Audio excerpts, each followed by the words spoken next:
लगा रहे। ऐसा लग रहा था कि केस जो है वो मखसूस नशिस्तें मांगने वाली पार्टियां नहीं लड़ रही, वो जजेस लड़ रहे हैं।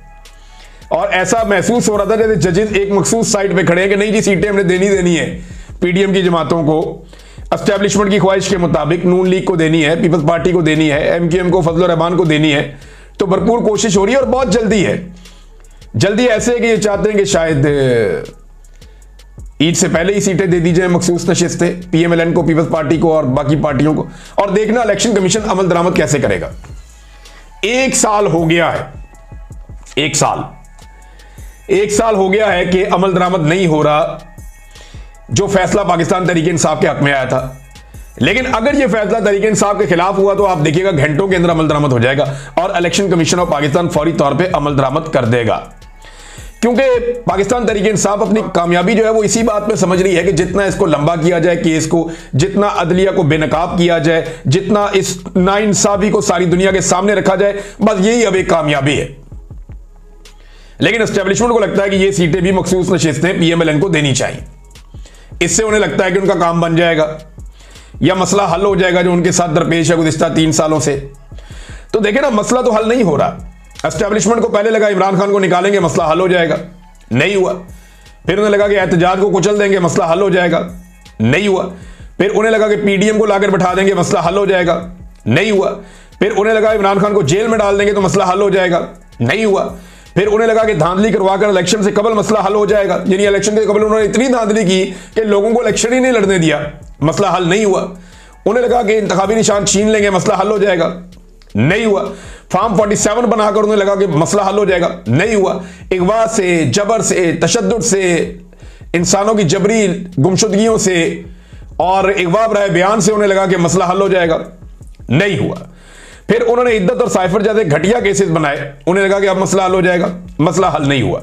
इमरान खान की बीवी और बहनों को गिरफ्तार करने से मसला हल हो जाएगा, नहीं हुआ।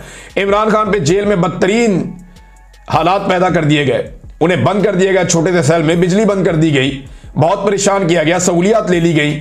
उन्हें लगा मसला हल हो जाएगा, मसला हल नहीं हुआ। एस्टेब्लिशमेंट को यह लगा कि एक्सटेंशन मिल जाए आर्मी चीफ को तो मसला हल हो जाएगा, फिर भी नहीं हुआ। 26वीं आईनी तरमीम आने से मसला हल हो जाएगा, मसला फिर भी हल नहीं हुआ। आईनी बेंच बनाकर मर्जी के जजेस लाकर उनका मसला हल हो जाएगा, मसला फिर भी हल नहीं हुआ। अब मखसूस नशिस्तें लेकर 27वीं आईनी तरमीम करेंगे तो मसला हल हो जाएगा, यह मसला हल ही नहीं होना, क्योंकि आप यह मसला हल कर ही नहीं सकते। यह मसला आपका 70 साल से हल नहीं हो रहा और इस वक्त इस मसले का हल पाकिस्तानी अवाम ने ढूंढ लिया है। और इस मसले का एक ही हल है कि अवामी मैंडेट का एहतराम किया जाए, अवामी मुंतखब हुकूमत आए और पाकिस्तान की एस्टेब्लिशमेंट नौकरी करे जिस काम के लिए उन्हें तनख्वाह मिलती है, बस ये मसला हल हो जाएगा। अपने दिमाग से जब तक आप सोचते रहेंगे, ज्यादा सोचते रहेंगे, ये मसला हल नहीं होगा। एक बहुत अजीबोगरीब बात की है जस्टिस मुसर्रत हलाली साहिबा ने। उन्होंने मखसूस नशिस्तों के फैसले में वोट को बुनियादी हक कहा गया, तो उनका कहना जी वोट बुनियादी हक नहीं है, ये उन्होंने कह दिया। अब ये सुनने में तो एक छोटी सी बात है कि वोट बुनियादी हक नहीं है, लेकिन जमहूरियत के अंदर अगर कोई उसकी बुनियाद होती है ना तो वो वोट ही होता है। अगर एक मुल्क में जमहूरियत है तो उसकी बुनियाद वोट के ऊपर है। हर आदमी को वोट का हक होना चाहिए। वो ये कहते हैं बुनियादी हकूक वो हैं जो लोग लेकर पैदा होते हैं। भाई वोट हर आदमी जब एक स्पेसिफिक उम्र तक पहुंचता है तो वो उसका बुनियादी हक बन जाता है। बच्चा पहले दिन जब पैदा होता है तो तालीम का हक तो उसके पास नहीं होता, यानी वो जिंदा रहने का हक, तहफ्फुज का हक लेकर पैदा होता है, कुछ हकूक उसके होते हैं। लेकिन जब वो 4-5 साल का होता है तो फिर तालीम उसका बुनियादी हक बन जाता है। इसी तरह जब वो थोड़ा और बड़ा होता है तो फलानी चीज उसकी बुनियादी हक बन जाती है। तो जिंदगी में जैसे जैसे स्टेजेस में इंसान आगे बढ़ता है उसके हकूक भी बढ़ते हैं, इसी तरह से जिम्मेदारियां भी बढ़ती हैं। तो जब एक आदमी वोट डालने की उम्र तक पहुंचता है तो वोट डालना उसका बुनियादी हक है। और ये अदालतें बार बार कह चुकी हैं। मैं आपको पढ़ के सुनाता हूं। यहां पे अबू ज़र सलमान नियादी साहब ने बहुत सारी एग्जांपल्स कोट की हैं और ये बहुत परेशान कुन बात है कि मखसूस नशिस्तों के फैसले में कहा गया वोट बुनियादी हक है, जबकि ये बुनियादी हक नहीं है। ये जस्टिस मुसर्रत हलाली साहबा कह रही है। ये वही खातून है जिन्होंने काजी फायद ईसा के साथ मिलकर पाकिस्तान तहरीक इंसाफ से बल्ले का निशान छीना था।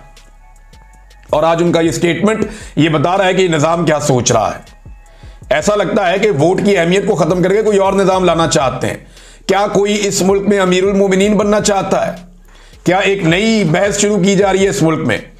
तो बात यह है कि 2014 का PLD 72 2025 ये एक फैसला है, फिर एक 2014 का फैसला है, फिर एक और जनाब PLD 531 ये सुप्रीम कोर्ट का है, फिर 2014 का एक और सुप्रीम कोर्ट का फैसला है PLD 67, फिर एक और है 2025 का PLD 419, फिर एक और उन्होंने एग्जाम्पल कोर्ट की PLD 206 सुप्रीम कोर्ट से, और ये सुप्रीम कोर्ट का 2015 का, 2025 का, 2014 का, ये मुख्तलिफ फैसले मौजूद हैं। और 5-6 फैसलों की एग्जाम्पल तो यहां पे कोर्ट कर दी कि यहां पे इन तमाम फैसलों ने ये बताया है कि वोट बुनियादी इंसानी हक है, यानी बुनियादी हक है, फंडामेंटल राइट है।